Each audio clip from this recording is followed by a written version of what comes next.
Court, we are glad you're with us, and for those watching online, we are glad that you are checking in with us as well. We'll begin as we always do with an invocation. If you would please stand and join me in prayer. Dear Heavenly Father, please look over this group as we work to do the best we can for our citizens in our county.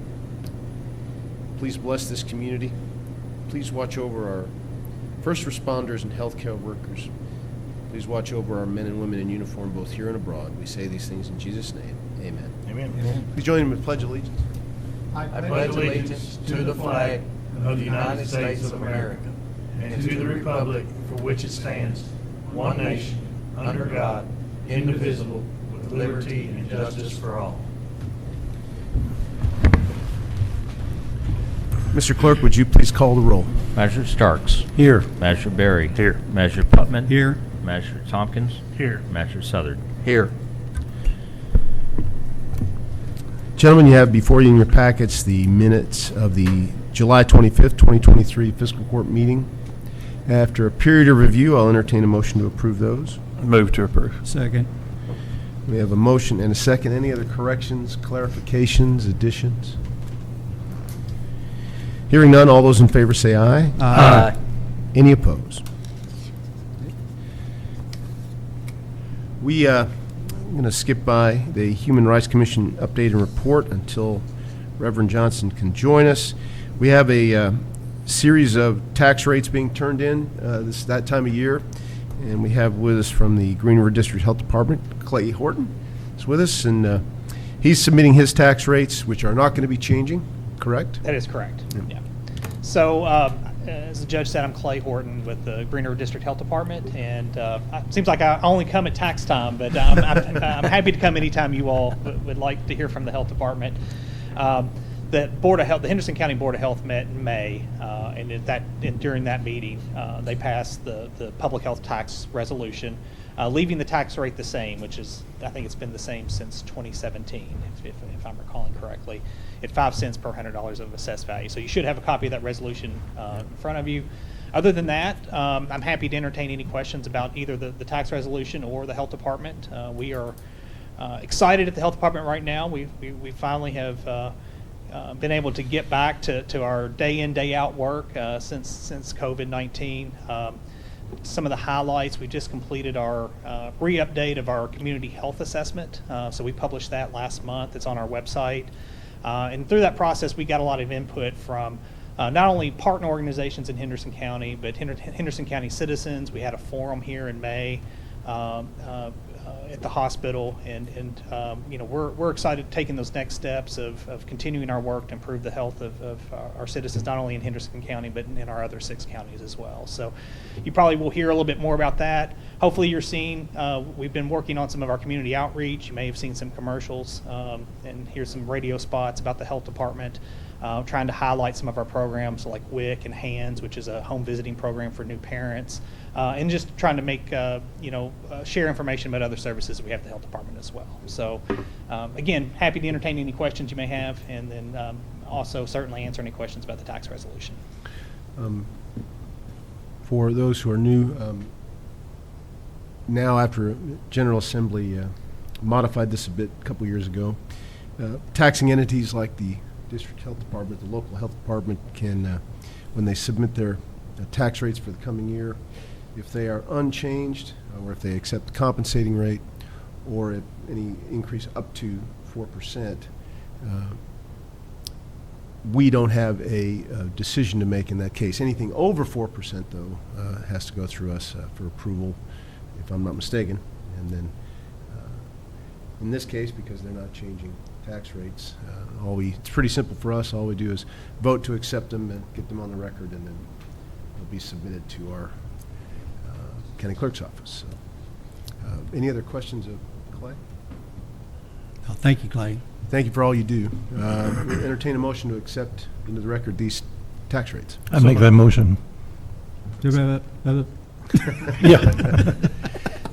So we have a motion. Do we have a second? We have a motion and a second. All those in favor say aye. Aye. Any opposed? And I appreciate you being conservative on the tax rates. Thank you all. Yes. Thanks again, Clay. Thank you.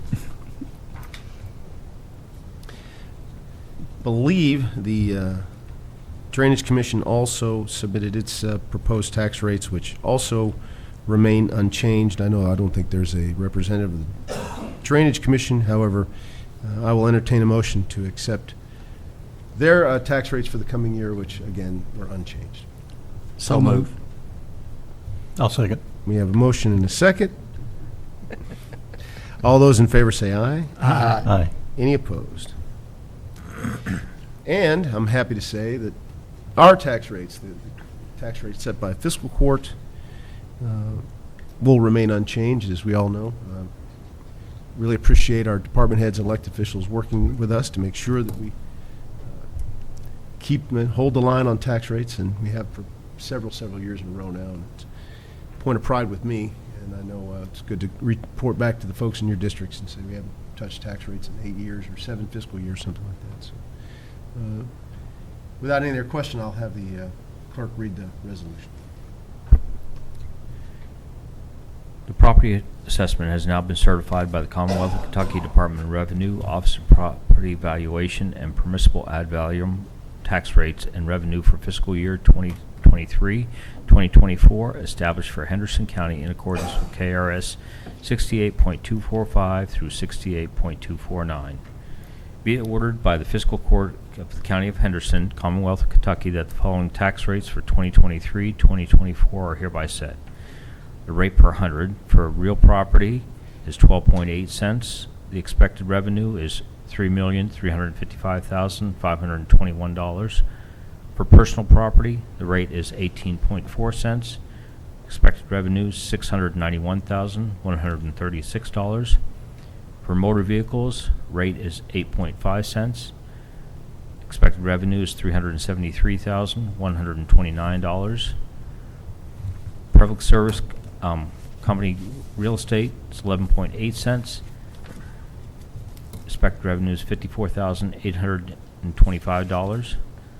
Public service personal property, 17.5 cents, $394,657. For watercraft, 8.5 cents and $13,756.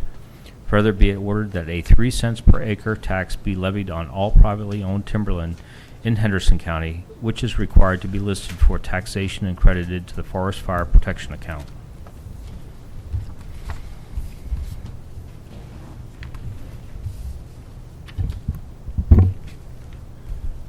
Any other questions? Any other comments? Judge, I would move to accept. Second. We have a motion and a second. All those in favor say aye. Aye. Want to do a roll call? Okay. Go ahead and call the roll, please. Manager Putman, Aye. Manager Tompkins, Aye. Manager Southern, Aye. Manager Starks, Aye. Manager Berry. Aye. And I'll vote Judge aye for Snyder? the record. Yeah. Thank you. I'll have Nick Stallings come up, talk a little bit about this next ordinance. With the solar farms coming in, one of the issues that has arisen is their use of county roads to bring in equipment that will result in the exceeding of our weight limits on our county roads, and perhaps in a couple cases the width of the loads on our county roads. And so to kind of set in stone how we will handle the permitting of overweight, over width use of our roads, Mr. Gold and Nick Stallings both advised that we just go ahead and pass an ordinance spelling this out exactly what their responsibilities are and what we might do to make sure we have either surety bonds or some other fee that gives us cash in order to fix any damage that may be done. And again, this is coming up now because of the solar farm construction, but it could easily happen for other reasons. And we never really had an ordinance that spelled this out exactly. So, Nick, am I characterizing all that correctly? Yes, you are, Judge. There's been a few others that my predecessor had that companies came in either overweight or over dimension, and it's caused some failures along the road. There was a little bit of hiccup on trying to get them to pay to fix the areas, either fall off the shoulders tearing up pipes, going around the curves. Typically, we have a pipe across there. The end of the pipe gets damaged. Then there's, who did it, that kind of thing. So I talked to Steve Gold about this and his office, and there was nothing online that says what we can do and what I have the power to do, or you all as a court has the power to do to protect that. My main concern about heavy loads is also being able to give them a date on when they can. If we got heavy flooded roads, if it's been raining for 2 weeks, they bring in heavy loads, our subgrade's gonna be saturated, it's gonna cause failures down the road. A lot of those roads are gonna be paving, that we're gonna be driving on, was just recently paved last paving cycle. I would like to have a point to where we can kind of give them a window of when you can go, when you can't go. So we freeze and thaw cycles I want to stay away from. Heavy rains, flooding season, want to stay away from. So this ordinance gives us the ability to tell them, hey, this is what you have to do. You have to give us a surety bond that you will pay for any damage, and also as a typical maintenance of the road. If there's no damage, obviously they get all that back. But it's kind of like the same thing if you go and you rent something. It's essentially that's kind of where we're standing at. That's what this ordinance will do. It would give us the ability to limit on when they can run their loads and what they got to do. They got a heavy load, so we protect our infrastructure during the. It's not saying they can't do it. It just says, hey, this is what we want y'all to do to make sure. And it's the same way if the coal company comes in and has to run some heavy machinery. Same deal. Others, the KYTC has it. Other places have it. So I think it'd be good for us to have it. And actually, if I may, Nick, our current ordinances say you can't be overweight, with the exception of school buses is the only exception. So this is creating an exception for those large construction type projects for the county engineer to be able to do that. And you all may recall at the last fiscal court meeting, we did that by an oral vote resolution. But really, it's best to have something like that codified in your code of ordinances so it doesn't seem arbitrary or something like that. But what Nick found was that Davis County had something like this in place for about 20 years. And essentially, we didn't reinvent the wheel. We did a whole lot of looking at what Davis County did and kind of Hendersonized it. And I want to acknowledge the help that Kyle Evans in our office did on this. He did a lot of the heavy lifting on that. Any questions? In lieu of reading the whole ordinance, anybody be amenable to just reading the summary? I assume you've read the ordinance yourself. You understand that. Nick's comfortable with it. Mr. Gold's comfortable with it. We, the guarantee of financial resources to make sure that whatever is damaged can be fixed is in there. And so, anybody mind if we just read the summary? Sounds good. One question I know, because when I was reading it, I forgot, so help me out on this, because there was a lot in there. So what type of recourse and enforcement, I forgot what we were doing there. So who's monitoring when they do and if they break said windows? It would be me. What they'll do is they will apply for the permit, and in that permit they will give me a time frame when they anticipate the loads coming in. Mm-hmm. And as long as say it's September, October time frame, it's usually no window. I mean, no red flag. But if they say late December, middle of December, January, we may have a lot of freeze and thaw cycles or heavy rain season, that kind of thing. I will try to work with them on can we So move they have to loads. check with you before they're coming in. Yes. And the surety bond obviously is what that company will submit through to say, hey, we're good for this amount of money. It's a per mile basis that they'll be driving on, and then they'll also have a damage reassurance that we could use to fix, and then if it goes over that amount of money, then we'll use their surety bond. So what's the repercussion if we catch them moving in without the permits? That would be my boys with the sheriff's office. So Okay. that's where Chip and his folks, will obviously, hey, you're overweight.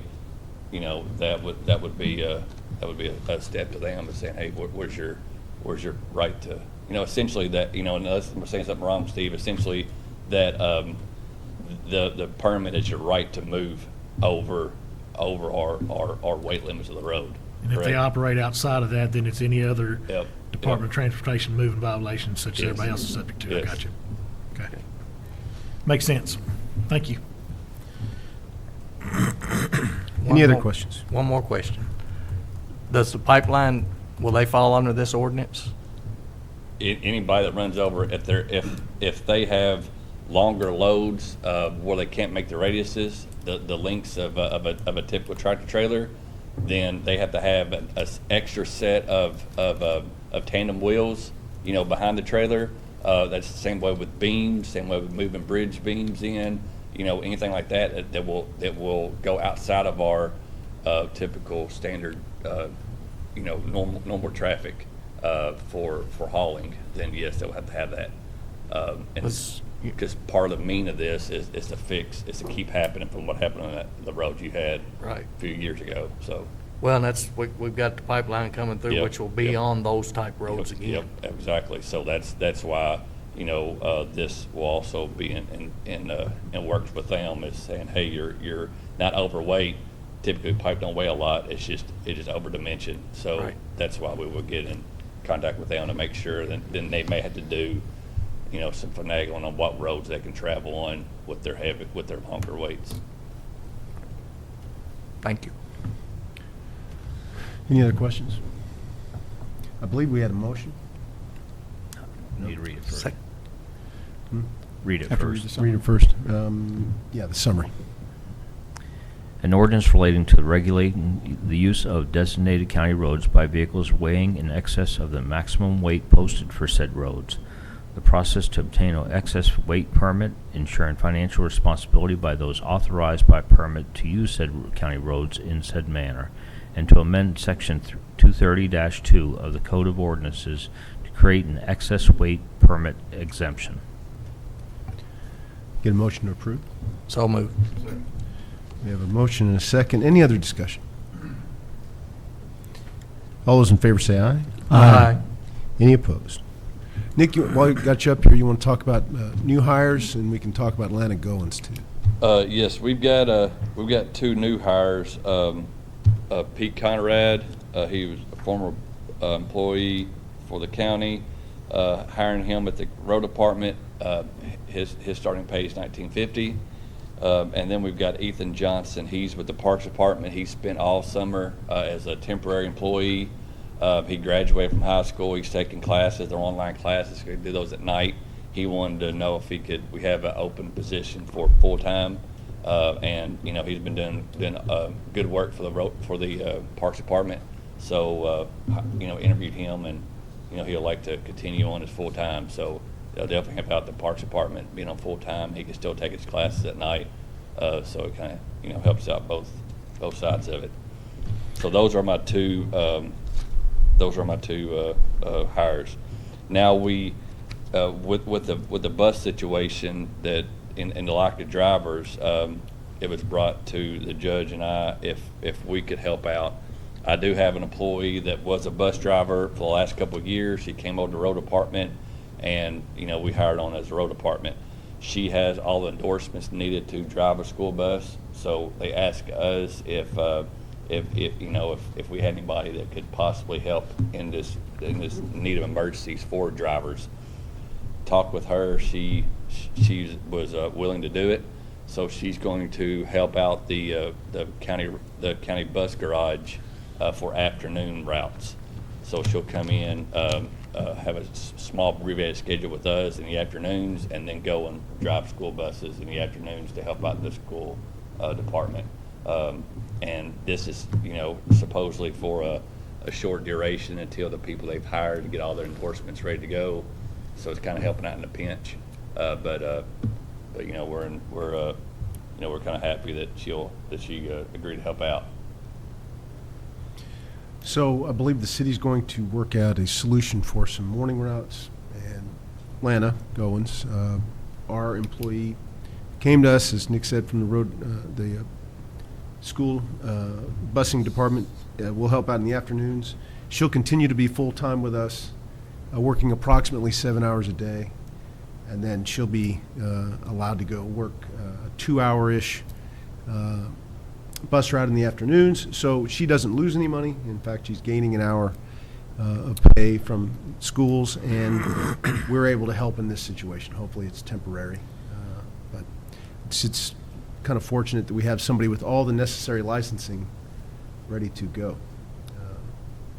So I'm personally, I'm glad the county's going to be able to assist in this manner. It's not a little bit of an emergency for the So schools. to be clear, the school system is covering the wages for the time she's working, correct? Yes, Yeah.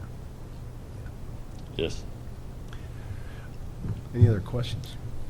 Glad to help. I don't want to beat this to death, but the city kids now are still walking back at like South Heights, Jefferson, I guess maybe East Heights. Are they still walking? Does it, I think I they're know not it's not bust our if- deal, I was just kind I of think curious. they're not bust if they live within a mile Because a from few the years school. ago, I got on this rant about, if you lived within 7/10 of a mile, you school, you had to walk. And then if I recall, I brought up the sex offender. I went to the state site, and in some of the situations at South Heights, there was like 15 sex offenders that these kids that attended South Heights could possibly have to walk by.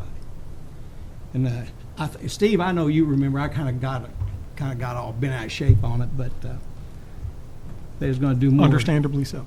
Yes, absolutely. They were going. They were. Their answer was to stranger danger, but they was going to reinforce that and all that stuff. But I'm assuming that they've looked at all that. But anyway, I'm done with it. It just brought up old memories for me. So Well, and also, if you read and understand what's going on with the school system, they have offered to pay and cover the CDL training, and the pay is more than enough to drive a school bus. So if people feel very strongly about it, they also have the opportunity to jump in and help out too.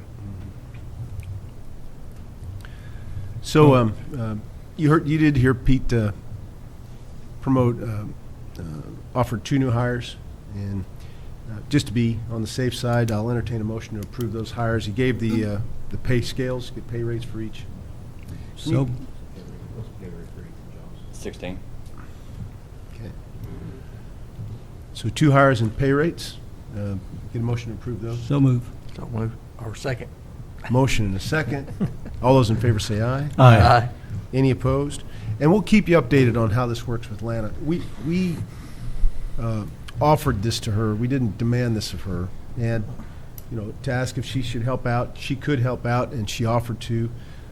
It's definitely good. She also knows that if for whatever reason it's not working out for her, it's something that she doesn't necessarily want to keep doing. It's entirely up to her. But I'm glad, she's in a mood to help in this way. Absolutely. It's a good thing. I just wanted to bring it up that, the school system is going above and beyond and really trying to work to get people to fill those slots. I wanted to make sure they knew that.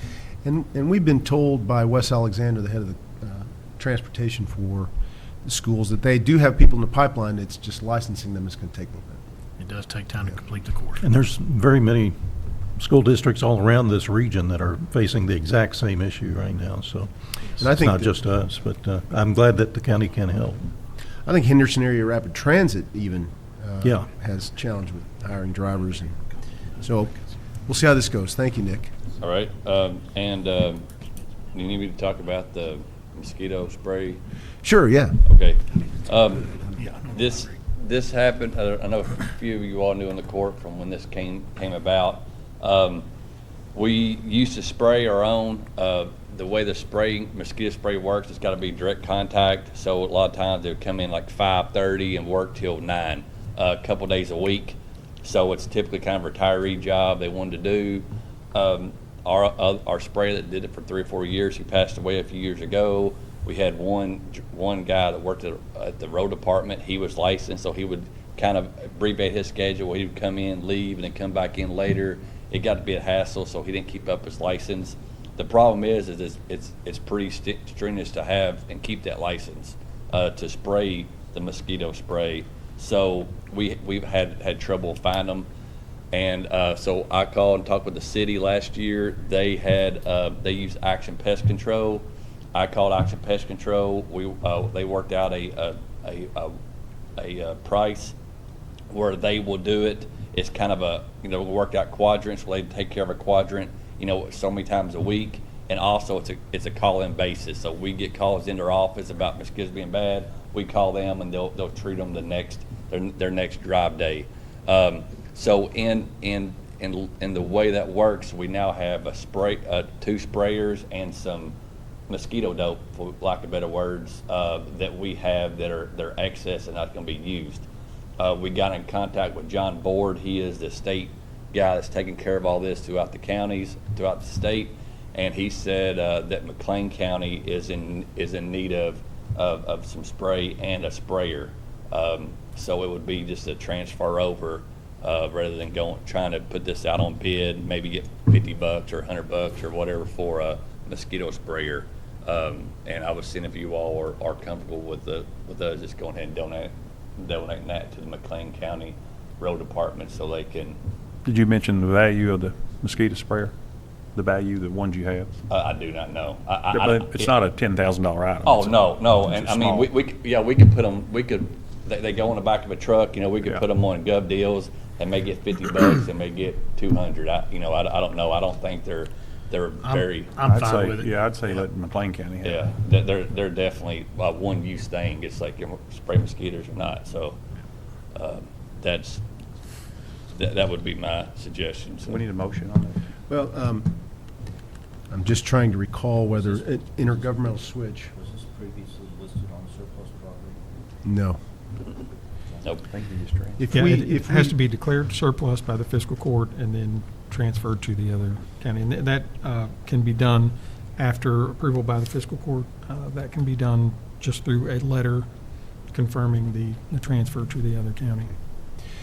we're talking about one sprayer, Two sprayers. two sprayers. One has not been used because we only have one spray guy, but it is still at our office, so it may be in not working condition. But one of them was working condition when we got done spraying. So are we going to transfer one or both and hope they both work? or- I would transfer because one will have parts for the other that Okay. they could work You- with. You would give them both? Yes. Okay. So I need a motion to approve the declaring of surplus Well, of these let's- two sprayers. We're getting ready to do a resolution on Put 'em all surplus together? property. Add those to the Exhibit A on Okay. the surplus property, that way it's declared. Yep. And get the court's permission to allow it transferred to another county if they need it. What about We'll do the that. mosquito dope, or lack of better words? Well, we have Clay Horton from the Green River District Health Department who so kindly paid for that. I wonder, Clay, if your board or local board might have any issue with us transferring that to another county government here in your region, right? Green River includes McLean? Yeah, so I don't anticipate Butch and Mr. Starks are going to serve on that local board. You all, but I wouldn't anticipate any objection to that board. Okay. Yeah, for the record, I'm good with it. I am too. So I guess we'll have, I guess it is technically our property. It's bought for us and turned over to us, so we'll have to declare that surplus as well. Mosquito spray. I'll make a motion to Well, hey- donate the two. Okay. Give it a moment. Yep. We're going to do it in a second here. Okay, thank you. I think we got a consensus on that. Again, for expediency's sake, we have the second reading of our adjusted county building and inspection fees. And if you would like the clerk to read the whole ordinance again, we can, or he can read the summary. Summary's you fine. prefer? Summary's fine. Summary's fine. Summary's fine, yes, Yeah, sir. good. Want to read that summary there? An ordinance relating to county building permit and inspection fees and repealing and replacing prior ordinances relating to thereto, defining and establishing fees for various occupancy uses and setting minimum and maximums therefore. We have the reading. Do we have a motion? So moved. Second. We have a motion and a second. Any other discussion? All those in favor say aye. Aye. Any opposed? Okay, now we have some surplus property we can tag all this onto. Yep. And In your packets, you'll see what we are declaring surplus in addition to these two sprayers and the mosquito spray. Give our fiscal court clerk some credit for digging through our archives and quasi-art storage facility, which otherwise is the closet down the hall here, and digging out some artwork that we haven't used in a while and would have looked good in the 1970s on our walls, but not now. We also have done some work on some of the lighting fixtures across the street to help install LEDs and make it more efficient, and that ended up resulting in a couple fixtures that we no longer need because they're not geared up for that. So that is the list you have in front of you and some of the examples of the artwork that I'm sure will get hundreds and hundreds of dollars worth of bids on Gov Deals. Any questions about those? We will also add, for the record, if you want me to, Mr. Clerk, declare two sprayers surplus, as well as a consignment of mosquito spray chemicals that we will then give to McLean County Fiscal Court. The only issue with that is the ordinance, or I'm sorry, the resolution that you have in front of you says that the surplus property that was previously listed in that shall be sold at a duly advertised public or online auction. So even though I think Kurt's idea of adding it all in with this makes sense, if we're wanting to transfer it to another county, we really do need a separate vote on that, Okay. I believe. Sorry about that. That's all right. Well, so let's do the resolution on the items that were in your packet, the lighting fixtures and the artwork. And if you don't mind, unless you really want to hear it all, we can read the summary of this one too. Well, summary would be Summary's great. perfect. Okay, so we'll read the summary. A resolution declaring certain county property to be surplus and providing for the disposition thereof. We get a motion. So moved. Second. We have a motion and a second. All those in favor say aye. Aye. Any opposed? Now, for the record, the declaring of surplus the two sprayers and our consignment of mosquito chemicals, which we intend to then give to McLean County Fiscal Court. I get a motion to approve I'll make that motion. Second. We have a motion and a second. All those in favor say aye. Aye. Any opposed? And I know you're here to kind of observe how these things going. Usually it's much smoother than this, but we got a lot of unusual stuff going on. Nothing major, but it looks like organized chaos. It's not. With that, I'll call up Sheriff Chip Stauffer if you want to add to your pending purchase of these vehicles. So I was just letting the court know that we're purchasing 3 new vehicles, which we budgeted for, and that is off state contract, but within the state contract, there are 3 companies, so we have to get quotes from each company. And we did so, in the lowest, which is interesting to me, by $6,000, was Don Franklin out of Glasgow. So. These are budgeted purchases. Sure. But I appreciate you looking for a good deal and coming to court to explain it. Any other questions? I was just curious, what kind of vehicles are these? Are these They're cruisers? going to be Dodge Durangos. Okay. Black, like the current last 6 the sheriff's office has purchased. And it's not always easy to get, Dodge Chargers are almost the default vehicle among sheriff's offices and police departments, so they're hard to find. It's not, And the interesting thing is that when we asked for the quotes, one of the dealerships said, it's hard for me to give you a quote because we don't have the vehicles and can't get the vehicles. Yeah. And the other, Don Franklin, said, how many do you want? We have them in stock. How many? We can get you as many as you want. So I don't know. I mean, again, it makes no sense to me. I mean, to me, to get on a state contract, I think there's probably a lot of paperwork to do.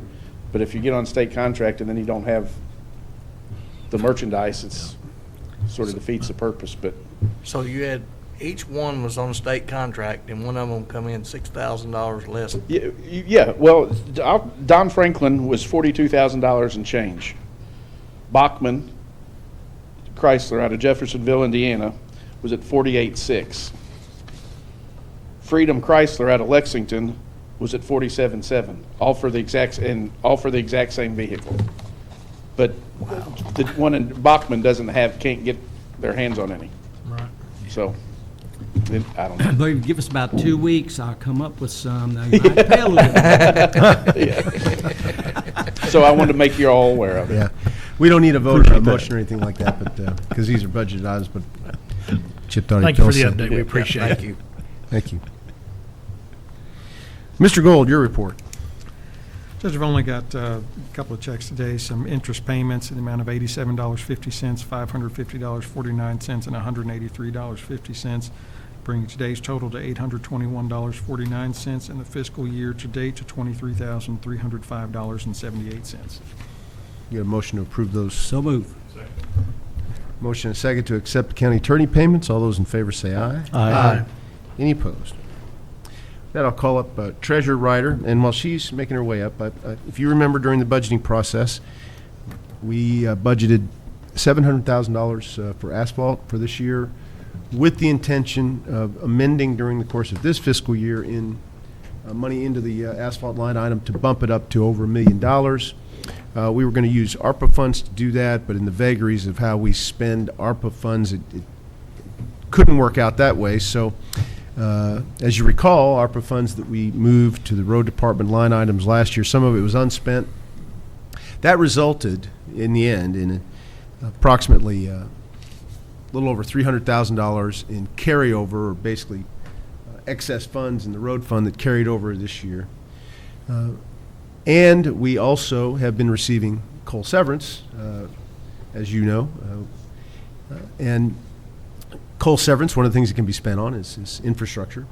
So because of accounting concerns, we couldn't just reach into ARPA funds to do this. The best thing, I think, it was 6 of one, half dozen the other, to take the carryover amount that now sits in the road department of $300,000, how much? $300,719.14. And then add to that $100,000 in coal severance, creating $4 million in change, and $400,000 in change, excuse me, which would take our asphalt number from $700,000 to a little over 1.1, which was our goal.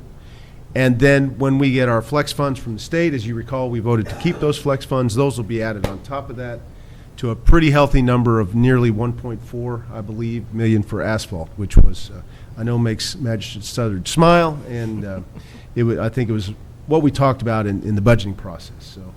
So Brenda is up here to guide us through the transfers of this money. This is what this transfer is all about, and a couple other things on there too. This is the first reading of Budget Amendment Number 1 for the current fiscal year. This is increasing unbudgeted receipts of the General Fund, LGEA Fund, which is Local Government Economic Assistance, and the road funds. The total of this is $416,408.84. The breakdown for the revenue side is General Fund miscellaneous reimbursements of $15,689.70.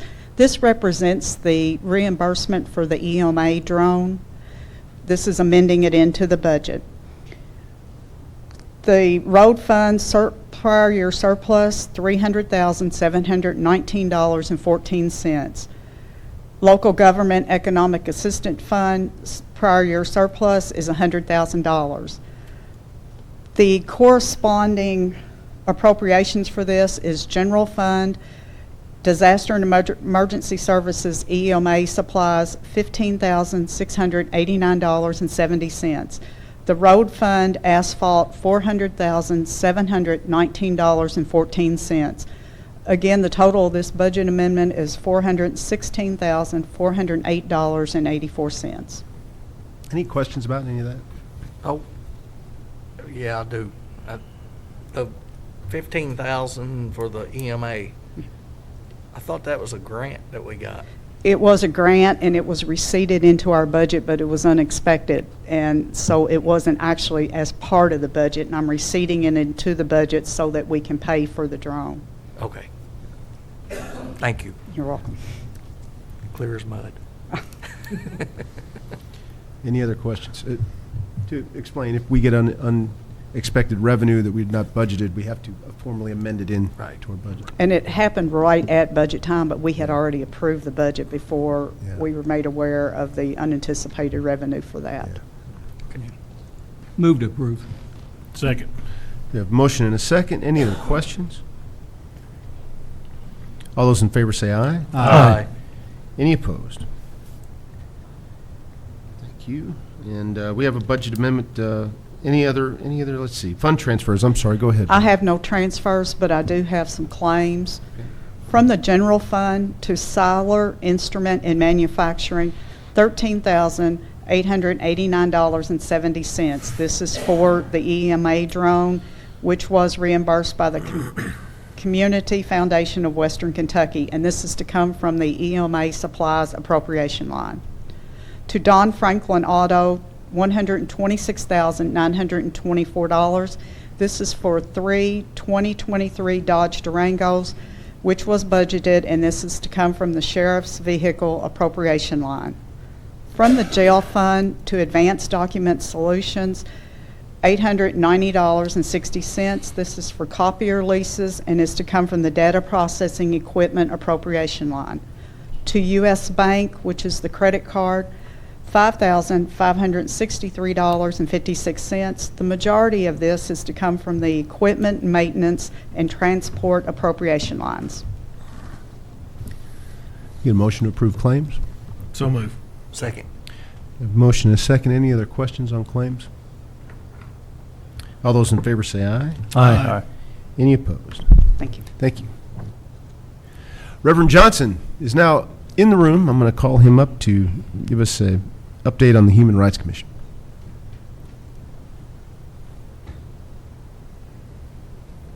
Judge Magistrates, I so apologize for this morning, for the invocation and being here on timely.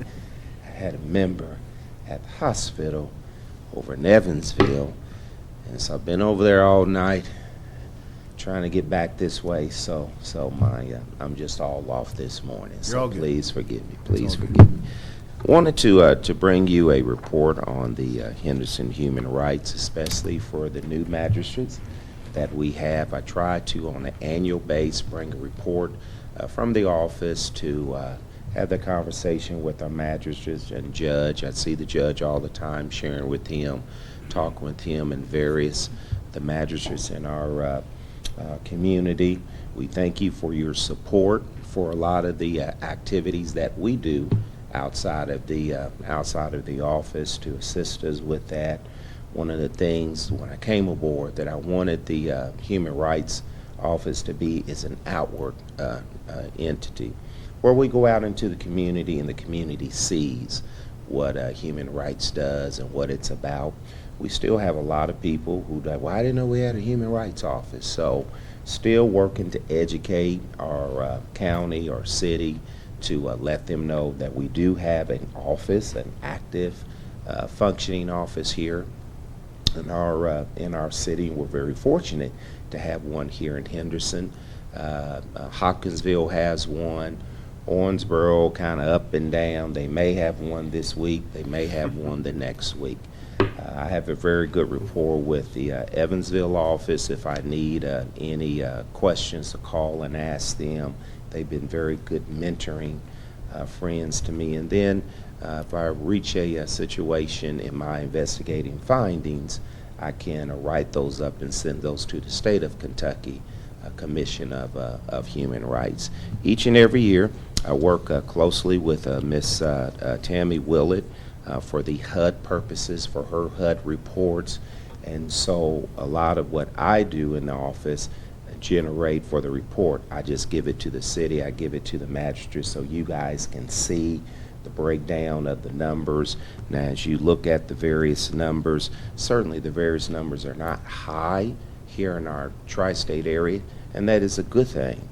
But also it can be a negative thing because then you have that fear factor of people not wanting to report. A lot of the problems that the office gets would be that of eviction notices. And so we're constantly dealing with landlords, that may not have their dwellings up to code, up to standard, working with them.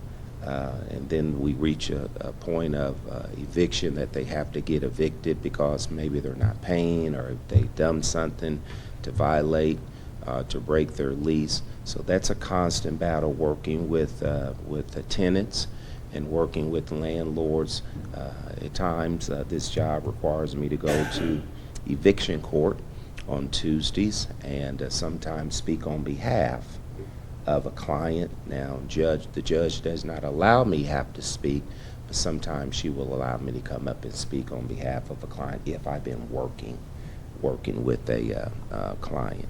So I've given you my report talking about the scope of the mission of our office, what this office does and what it strives to do.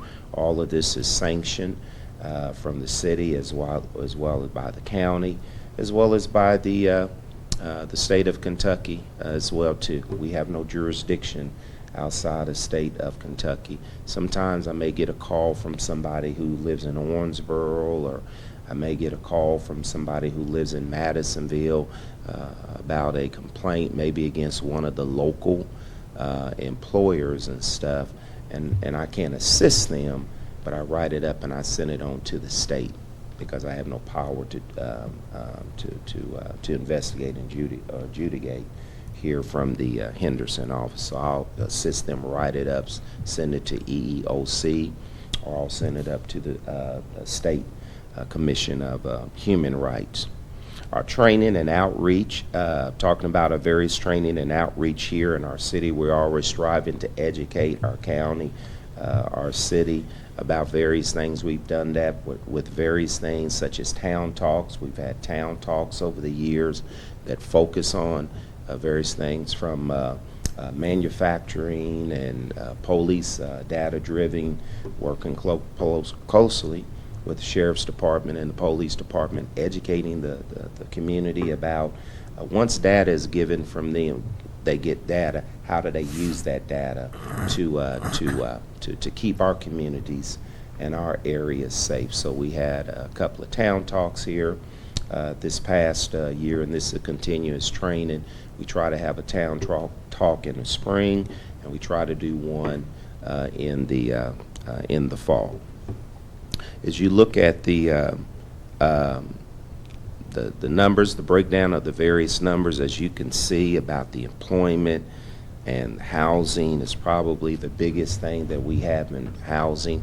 We do have employment from time to time, so working closely with an employer to try to bring some resolution on why a person was terminated or what is going on with them, to try to bring satisfaction and resolution to that. Within that, some of that could be race discrimination. Doesn't mean that it's race discrimination. That's just the way that it's reported. I have to put it into my data system and to show those numbers. Public accommodations, as you can see, is low.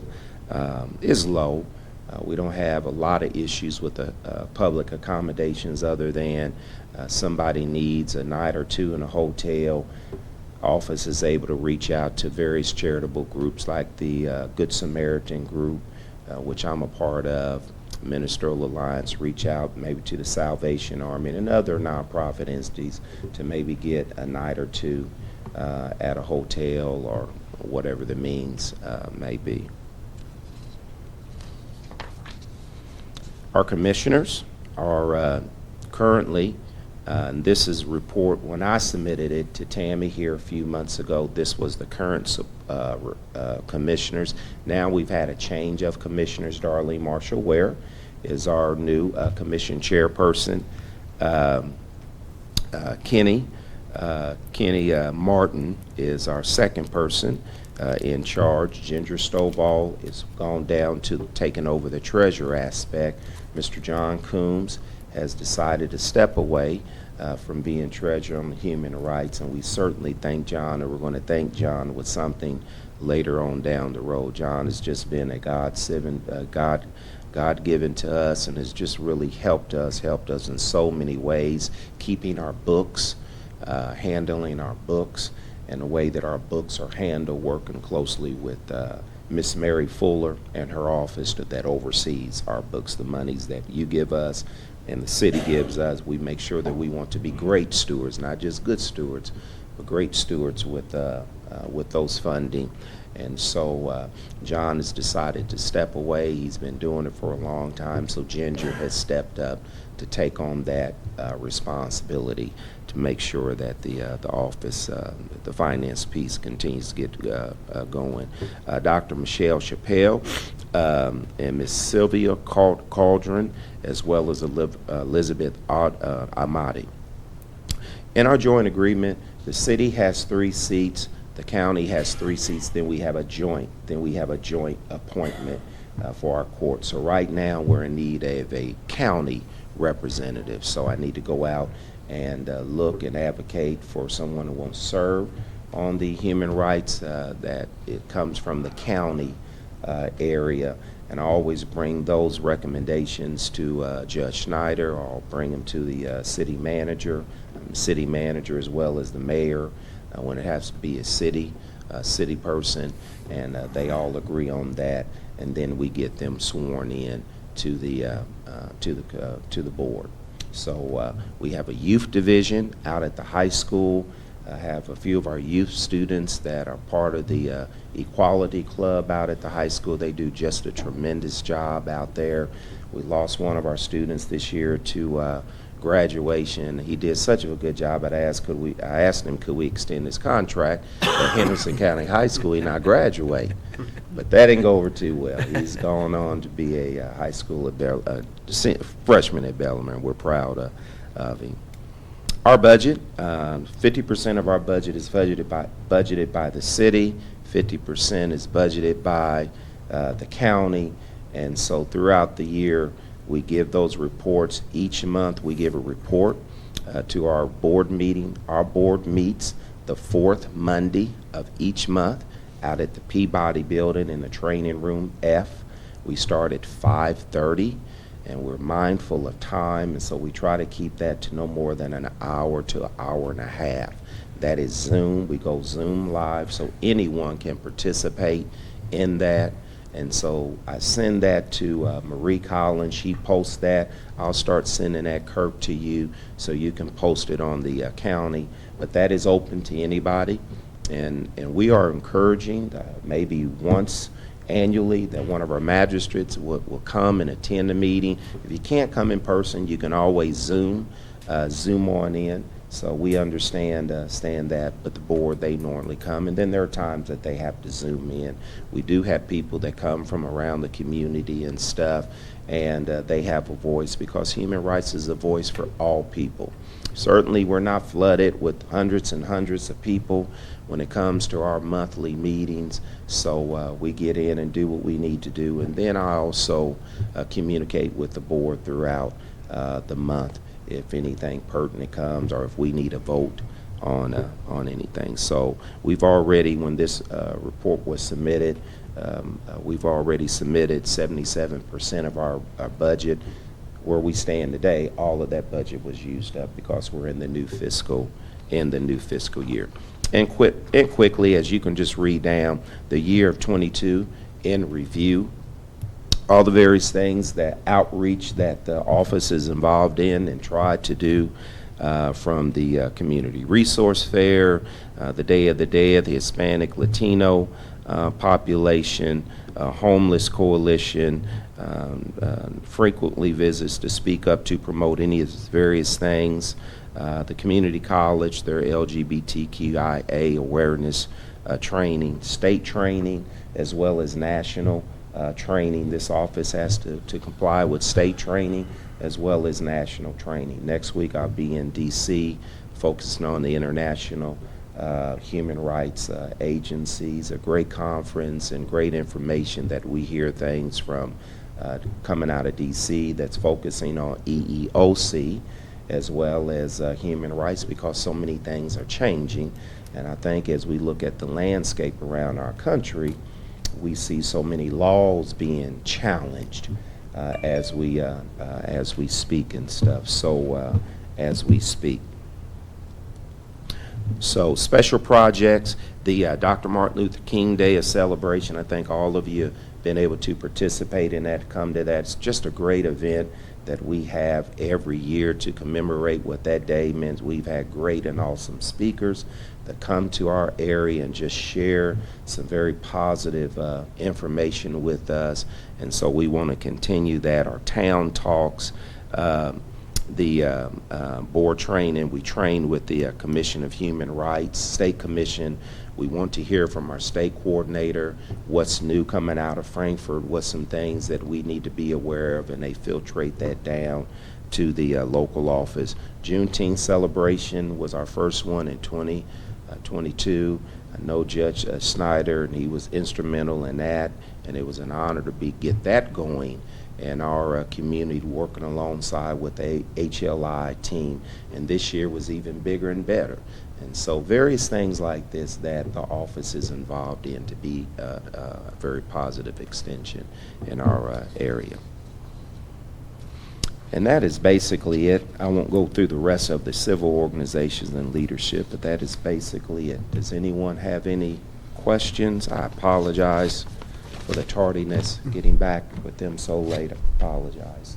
Does anyone have any questions? Just thank you for what you're doing, Reverend. Yes. We appreciate it. Okay, thank you. Very proud of what you folks do. I was so impressed when I first came to town back in '84 to learn that Henderson had a Human Rights Commission that was jointly funded by the city and the county. So I think you guys, it sounds like you're probably as busy now as you've ever been. Yes. And Yes. we appreciate all the outreach efforts that you have instituted. And I think we're in good hands. Good, good. Thank you. Thank you for your confidence. Thank you very much. Great All right, job. thank you. This time I'm going to call Kenny Garrett up, and Jill, if you'd like to accompany him. Short presentation about some good news.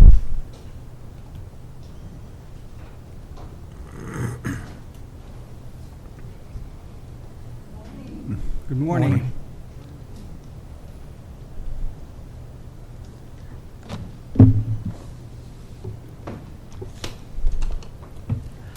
So if you all remember Chris Dawkins, Dr. Chris Dawkins, who was part of, who gave us this drone, we wanted to introduce it to her in person, hands-on, but she was unable to be here today. So we brought it in. Of course, we won't turn it on and demo it in here, but just to take it out, it was to give her an idea of the size and the weight and demo it outside for her. But like I said, she's not able to be here. But we thought we'd still show you. This is what we use on all of our call-outs that we're asked to go upon. So I'll let him. Nope. Okay. So anyway, as you can see, it only takes us less than 60 seconds to take this out.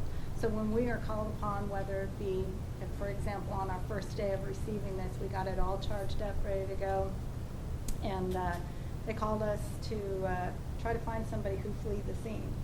So it was only within hours that we got it. We did that, and then we've had about 10 call-outs in less than 2 weeks to utilize this, which has been really helpful.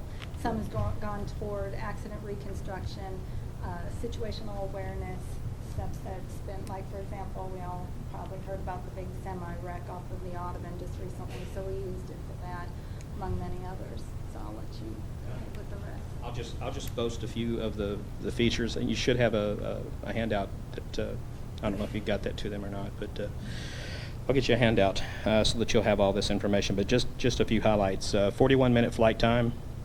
It flies in up to 33-mile-an-hour winds, and has a max speed of 51 miles an hour across the ground. So it's got an optional light, spotlight and loudspeaker that we did purchase. It's not here yet. Should be here by the end of August. And then Brent, if you'll go ahead and put those pictures up. Okay, there's the handout. I'll make sure I'll get a copy of that.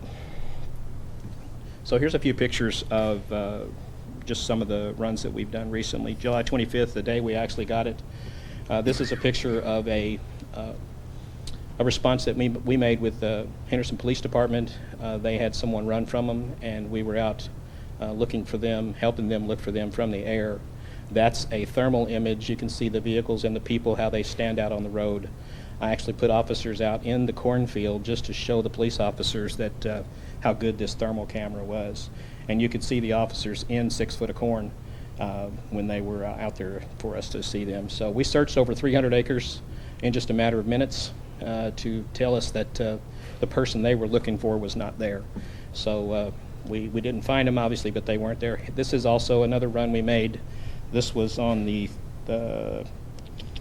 this is August 5th, I think it was. Anyway, this is a cleanup, hazmat cleanup at 425 and 41, just south of the state police post. So there's the regular picture, and what you saw initially was the thermal version of the same thing. Okay, next. And then this was an accident that happened on 41 North on the approach to the northbound bridge. So we used it for that and was able to provide some scene information for everybody if they needed it. Okay, next. And then finally, this was the there's one more set. This was at 425 and I-69 where a crane had gotten into construction, and you can see the thermal from the hot engines and the different pallets. You can see people in the roadway there where they kind of stick out like a sore thumb. So the next picture is just a visual of that. And then a close-up from the same level. It's got 4 different cameras. We take 4 shots at one time, so it gets us everything, and including the zoom where I had zoomed in on the truck where it had hit the center guard, the center conductor, the center piece. And then finally, this is the one that Jill was talking about, where the semi had overturned on the Audubon Parkway off-ramp to I-69 South on Saturday. That was a 12-hour event from start to finish that we stayed there for, and to make sure that everybody had what they needed during that. That was when they were uprighting the truck late that evening. So these are just some of the uses that we'll be using this for. Obviously it'll be available for all of the surrounding agencies and departments that need it here in Henderson and Henderson County, as well as regions that neighbor us, jurisdictions that as were requested, by KYM to assist. So after we're done here, if you'd like, I can go outside and we can do a short flight if you have time. We'll do a quick flight outside and let you see it in operation. So that's I believe that's all I've got. Hey, Kenny, just a question. Yes, I sir. bumped into you about a week ago. You was doing active shooter training at Jefferson School. Yes. Do y'all use this inside? We did not. I mean, but could you? Well, they did not. This is too big. They make a smaller version for less than $1,000 that is easily deployable in those kind of situations. But this has a strong enough radio that we could do it inside. It's just so big and bulky to get around in rooms and through doorways. Yeah. But we could very well do that with a different drone. There's one other thing, in fact, that came to mind is that when we did that active shooter training at the elementary school, we had talked to them about updates where, like, if you get on Google Maps, we don't know when the last time that photo was taken, but we've been asked to get this up above the schools where we can get up high enough to get the surrounding streets plus the whole layout of the school, so that for situational awareness, when it comes time to need that, which we hope it doesn't, but we'll have that ahead of time on file, but that'll help also during an actual event. And this, fortunately, is also to where we can put the app on anybody's cell phone, be it first responders, while we are flying it, and the visual that we get on the device, they can get it on their phone. So wherever they're at, they're going to see exactly what we're seeing, which is really good in the way of the situational awareness. We've also been asked by colleges and churches and factories to where we can get that up and do the same thing for them. So this whole thing is all about emergency, and it's really making a big difference as we've experienced in the past, but especially now with all the greater benefits and better visual choices on it has made a big difference. So we just want to thank you all for agreeing on us getting this and being able to receive it that we did just recently. Pretty impressive.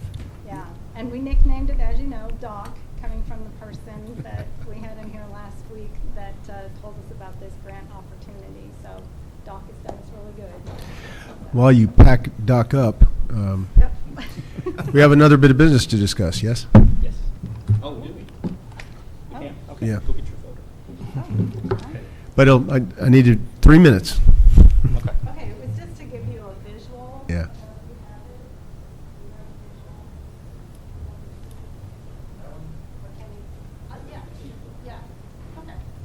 Okay, so in a quick nutshell, as far as the trailers, recently we went to a quarterly meeting for all EMA directors, and we were introduced to the opportunity coming up to get 3 trailers, one that we would use for a command post, one for staging, and one for rehab.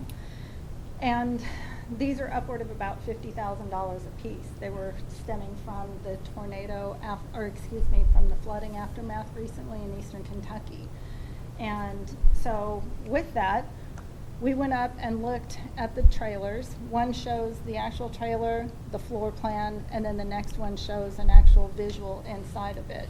And we looked at 3 of them, and we got an okay by the state director of EMA to put in a letter to them, which was on that first page, put in a letter of request, and then he sent us a letter back okaying us to get 3 or 4 of them actually. So with that, the fortunate thing is $50,000 a piece is a huge price, but they're giving them to us for free. So we're really, really grateful for that opportunity. But we found that in the tornado aftermath that, whoops, that picture went away. In the tornado aftermath, that one command post was used for volunteers coming up, donations coming in, first responders. It was a cluster of too much activity and not enough ability to distribute the way we needed to.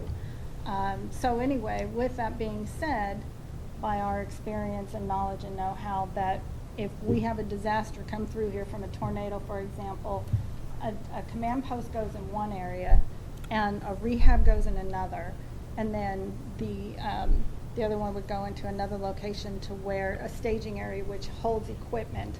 But with all those 3, they're big partners basically, and that will make the difference between saving lives and helping, because we have search and rescue events going on at that time, for example. But that'll certainly make a big difference. So with that, we're asking permission that we can get all 3 of these for free.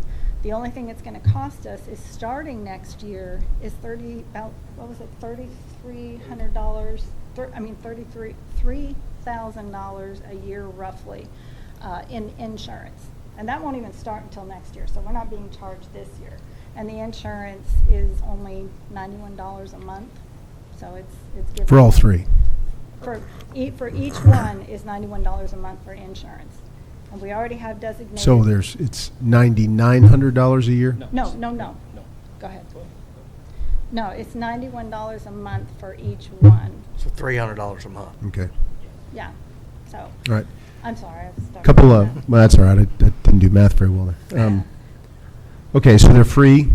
We talked about, Kenny, any cost in retrofitting any of these to meet your needs for a command post, and you said very little, if any. Very correct? little, if any. The communications was the biggest thing with the existing command post that we have, because we're on the old VHF systems.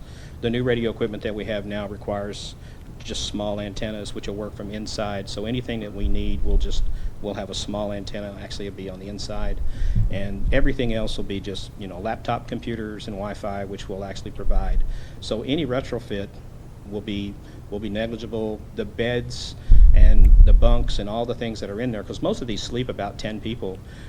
Mattresses can be pulled, and those platforms can be used for storage and things along those lines. So really, it's not bad. So any retrofitting will fit within your current budget? Yes, sir. Okay. So Kenny and I have been talking about replacing our old command post for a while, and I'd gotten a little heartburn about doing it. But to have these handed to us free, they're basically brand new. Still under warranty. Some of them had barely been utilized at all in the flooding incident. So I thought it was a great way to solve that problem. And we get seen these. Yes, we've actually gone. We went to Frankfurt 2-3 weeks ago and actually put our eyes on them and reserved 3. They've already put our names on them. Okay. On the you know, on your permission to get them, they've already done that. I think it's a great There's only solution. one that has like a minor rip in a screen. I'm not worried about superficial things like that. I've had enough Right. But I travel mean, trailers to that know comes out of our that it's pocket. not how much money, it's when it's going to cost you. So that's Right. my concern. Yeah. Right. The functionality of them. Right. Right.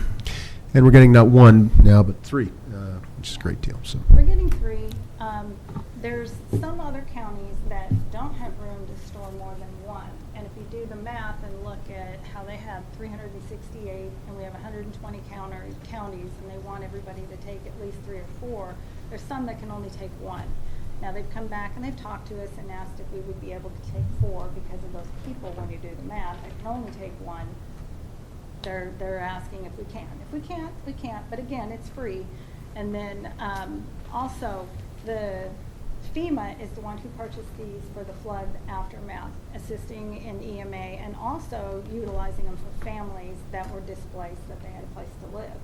But what they would do is also having this number be at 3 or 4 in a surrounding county. If they have severe damage, they ask us to take those to them and assist. So whether it's to take it to them to utilize it or us to go and assist them, then we can take 1, 2, 3, whatever it is, and not leave ourselves vulnerable by having at least one of them back here with us in the event we're needing it for another emergency. Which is exactly what we did during the December 2021. We took our command post down there for 6 weeks. Are they all the same model, Kenny, the same No, sir. thing? No, sir. all They're different models, different sizes. They'll all be able Cancels to my be next pulled behind a question. F-250. So, Okay. yeah. We talked about this a little bit. My only concern about 4 is beginning to keep track of them and how to store them and, you know, a little added insurance cost. We'll do what the court feels like, but I thought 3 would be a good starting point, and we have storage spots for them picked out.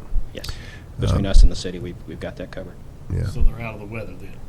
They are not out of the weather. They are going to be inside a locked lot. And over the next maybe a couple of years, we can start looking at some type of like a metal carport, like we kept the other one under for so many years that got blown away a few years So back. that'd be a But priority number 1. yeah, so over the next couple of budget years, we'll just throw that into our budget and get some carports for them. And the one that we have right now is a 2003, and for as many years as we've had it, and since he became director, we've done all the maintenance on our own. The only thing that cost approximately $1,000 was replacement of the awning and then a small leak in the roof. But being at 2003 and all the maintenance that's been done personally amongst the EMA, only about $1,000 over all those years being at a 2003. So we're really good at maintaining, keeping clean and organized and up to par. We do a check on these regularly, especially at every season change. We do temperature change, adjust it according to the season, and checking on all the electronics and keeping everything up to par. And we might hang on to that one as a potential loaner. I was going to actually add, we just met with the city police department this morning, who has voiced an interest in taking it, if that's something the court wants to do. You had talked about maybe selling it and maybe get a couple $1,000s, and we talked about it. We didn't promise it, but it was all amongst talking with all of you and finding out what you would be happy with, and we'll go from there. In that example, you would still own it and just let the HPD use it as needed. We could probably do that if that's what you want, but they were actually talking about actually working a transfer out, and I think she said that they actually mentioned paying the county some money for it. So that's an option. Why don't you work on that and bring us back whatever Sure. deal is. Sure. And the last experience that we had with it when we were working on the escapee was that their command post for them, it was an everything in one kind of thing as well. And so when people were coming in to get drinks and cool down, because it was upward of 100, 103, something Yeah. like that, then everybody was just burning up hot, coming in, sitting down and cooling off. But then that kind of challenged with the interruptions and mapping out and the confidentiality and such like that. So their thing was they really just want to use it as a cooling center. Gotcha. So whether we loan it or they buy it, we're working with what Gotcha. you all are comfortable with. So I guess we've been asked permission to go out and get 3 of these new trailers, possibly 4. Anybody have a comment? So is 3 letting the cops have one, or is 4 letting the cops have one? No, 3 is 100% us. 3 is what we've been approved for. We've also been approved to get a 4th one of the new ones. And then the 5th one would be the one we currently have, which would be something we could either sell on Gov Deals or donate to the city or sell to the city or whatever. The 5th one is the one that's the oldest one, and it's the one that So we would only end up with 3 or 4, Yeah. is what I'm saying. So. What's your preference, 3 or 4? Well, put it this way, I'm on this is where this negotiation comes in, is because 3 of them, as we learned from the experience when you look at all the aftermath of the tornado, was that when you have a command post, that's where all your confidentiality takes place, where you're mapping everything out, you're bringing in people like yourselves to go over what the status of everything is. You've got some quiet going on so we can have dispatch working with us and be able to hear all the communication. Staging, again, you only have so much room, even though these are spacious, but you only have so much room. Staging is all about supplying the equipment for these missions to go out. And then a cooling or heating, sheltering kind of thing is where the people come in and basically kind of rehabilitate and discuss what they found and say, are you going out again? Are you going out? Sign in, sign out. So they're all purpose for something particular. And we have to place those at different locations. We can't have them all lined up. There's too much traffic, too many people coming in. Well, I know it's a cluster. Right. I took some training on the past disasters, and they were talking about contractors. By virtue of there's so many contractors, you almost got to have something, a facility just that's designated where contractors coming in have to register. Yep. And you got to check them all out and all that. So that I know they're. I'd like to see some organization and structure personally. Okay, we want 3. We're going to use A, B, C. Right. 4th one would be our alternate or our backup should we have trouble here. If we're allowed to get a 5th one, we would use it to sell or supplement the upkeep instead of saying, well, we think we might. I'd like to see a plan, me personally. Okay, and I can, if I can, once he brings that state approval letter up here real quick, right there. If you look down at the second paragraph where it talks about current condition, let's see, where is that at? My fault, first paragraph. Second sentence, with the addition of these units to your county's resources, KYM requests that they be implemented in your EOP. So that's something that we'll have to write, that procedure that you're talking, we'll have to write that into our emergency operations plan. So No, I want to know what you're going to use them for before we say, yeah, I like your plan or not. Oh. I want to make sure I don't understand the organization of your plan. Me personally, that's why I'm saying I need a little help. I'd like to suggest that we approve them getting the 3, also submit a plan. That's fine. And in that plan, make an argument for a 4th.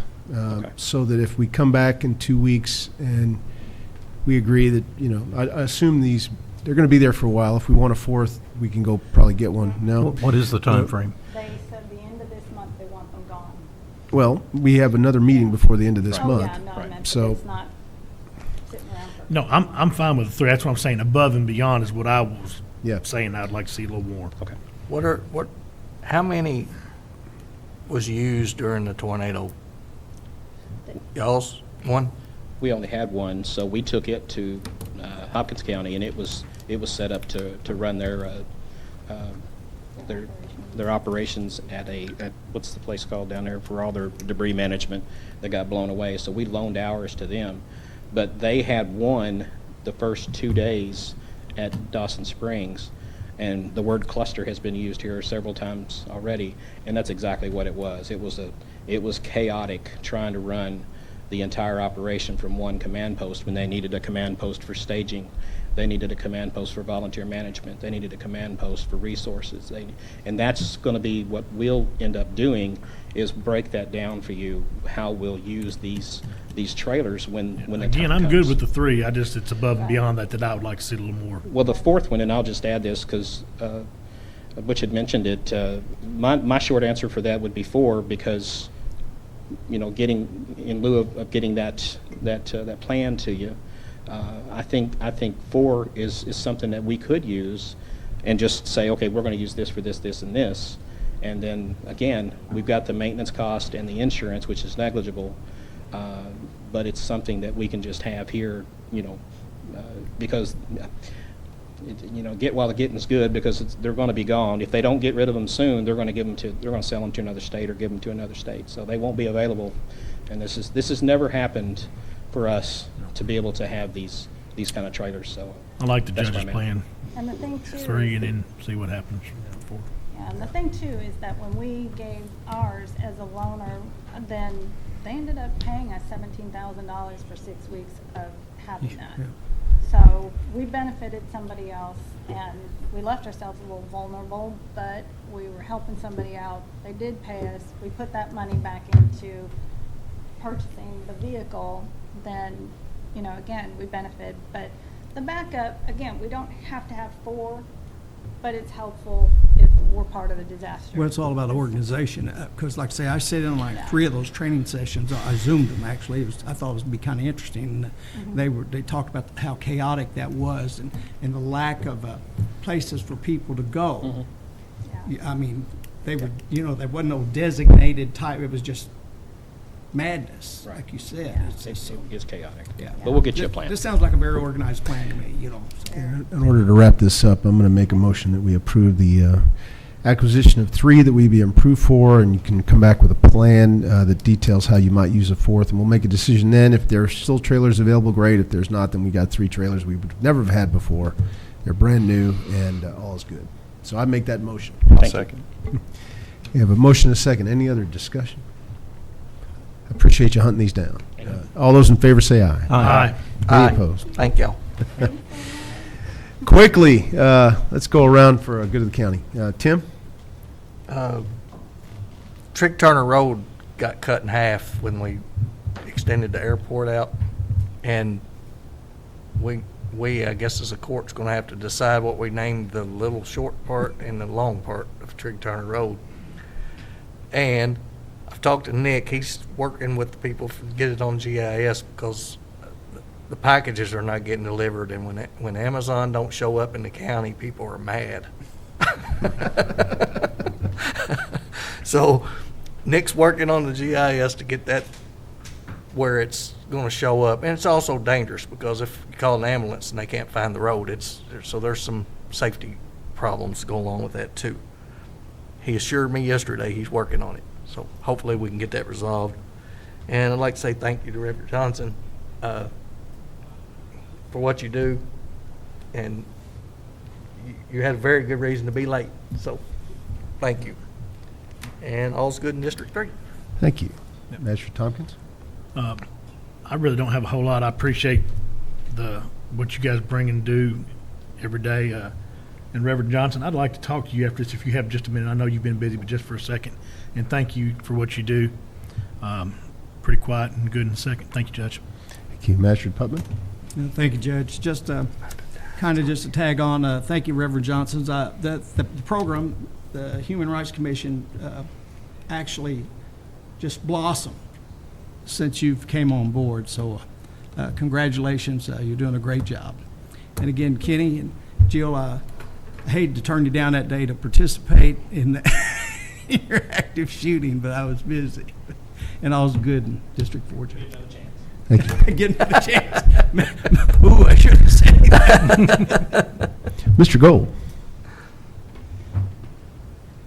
Thank you, Judge. I want to echo the sentiments about all the great work that EMA and Reverend Johnson, everything that's going on there, and what's going on at the Green River District Health Department. You all do great work and really were a great resource to us through the pandemic and everything. We peppered you with questions all the time. So thank you for everything that you all do for us on so many different ways. Want to acknowledge that Vince is here from the Hendersonian. It is great to see that table filled. Now, that media table has not been filled in so long, and frankly, things are better when there's media around, when people know about the good things that are going on, and we know that you're here to get that word out. So thank you for that. That's such a big deal. And the Hendersonian has been fantastic, and I see it just taking off and doing more and more. So thank you for everything that you're doing as well. I'm not going to steal Magistrate Barry's thunder and talk about Bluegrass in the Park that is coming up. I do want to put on everybody's radar screen another event that is coming up relatively soon. That is local Henderson comedian, playwright, storyteller Bob Park has done another one of his taffy plays. This is another taffy Opry. He was had his On the Front Porch on WSON for many years. They're going back to taffy. There's a kind of vaudeville style show that's being put on for a expansion of a homeless shelter in the town of Taffy, and the proceeds from the play that are upcoming will actually benefit the Harbor House and the Father Bradley Shelter for Women and Children here in Henderson. That is going to be on August 26th and 27th, the Saturday and Sunday. It'll be out at the Fine Arts Center, and it's always a good time, always a lot of fun, good music. So encourage everybody to come out, get your tickets for one or both of those events. Things are great in the county attorney's office, and just any way we can continue to serve all the different constituent parts of Henderson County government, we're happy to do so. Thank you. Magistrate Berry. Thank you, Judge. I want to thank everybody again. I will. Steve covered everybody, so Reverend Johnson, we're glad you made it. We understand you being late. No problem. Steve had mentioned the Bluegrass in the Park. That's this weekend, Friday and Saturday, the 11th and 12th. I think it starts at 4 on Friday and 8 a.m. There's a breakfast in the park on Saturday. And we hope everybody comes out, everybody that's listened, everybody come. We want to get a big crowd. We usually have good numbers. You'll get to hear the judge and Steve and me and Bill. We'll do some of the MC work, so come out and enjoy the festival. Also, Judge, I have a letter, if you recall, the magistrates on July 11th, we recognized Phil Rowland out of my district for his work in picking up trash and cleaning the streets and that kind of thing. He has sent me a letter, a short letter here to all of us, and I'll read it for you. It says, I want to take this opportunity to thank Magistrate Berry, Judge Snyder, and all the county magistrates for the personal recognition and their comments regarding my efforts to keep highway trash picked up in some areas along the east side of Henderson, Highway 60 and Wathen Lane, and also the entrance to the Hill subdivision.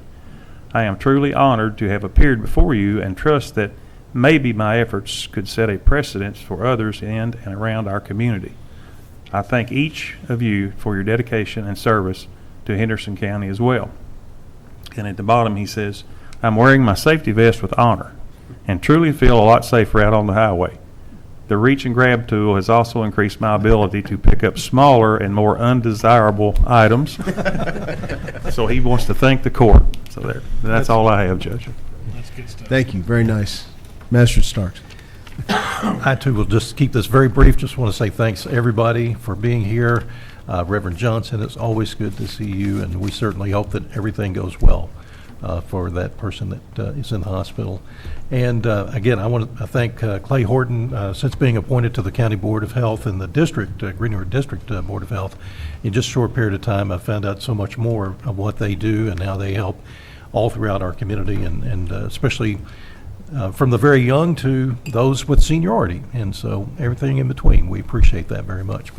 And Kenny, again, appreciate what you folks are doing. I look forward to seeing Doc in the air here in just a little bit. I've got you a little present too, by the way. I just want to mention real quick the Bluegrass Festival, but also the fact that tomorrow is the first day back to school for Henderson County students, as was kind of alluded to earlier. The buses that we do have are going to be on the road, so be very careful. Of course, we've got so much construction out there near the high school and North Middle School with the I-69 project. Please be careful and patient. Know because of the busing situation that we do have, there may be some more students on foot or on bike or skateboards or whatever it might be than usual. So be extra careful for those pedestrians as they're trying to get to and then safely back home from school. Just to recap, though, I think a great meeting today. It may be a little disjointed, but we're talking about public safety, talking about keeping our roads in good condition, and providing for equality as much as we possibly can, and then for the health of our citizens. So I don't know, I just feel so privileged to be in a position and to help out our school system when they have problems with transportation. So I just want to say how much I appreciate all of this and being a part of it. So with that, everything else is good. Neil, thank you. Okay, so ditto, ditto. Vince, ditto. Ditto, but we got to work on your time management and put any more gray hairs on Kurt's head, but ditto. I want to appreciate everybody who showed up for State of the County. I thought it went well. It was an interesting program. Also time management issues, but we came through okay. And thanks again for coming up. I hope you felt gave you plenty of time in the limelight, and the video that Darren Fegley did I thought was very effective. So, the county and the city and the school system are going to be working very closely in the next several years now to try to get as much information about I-69 construction as possible, especially around schools and also under major interchanges that might cause bottlenecks. So I encourage each of you to like the I-69 ORX Facebook page. They put out, they're beginning to put out alerts and reports and updates just about every other day now. Please forward those along to the people who follow you in your district. It'll help get more word out about what is happening next. And I think that'll be a huge key to keeping people fairly comfortable about where they need to go to avoid traffic and things like that. And I think it'll make it all easier for everybody. It's not going to be easy in the next couple of years, but progress sometimes has a little, little friction before you get to where you want to go. So thank you very much. And with that, I will entertain a motion to adjourn. So moved. Second. We have a motion and a second. All those in favor can leave.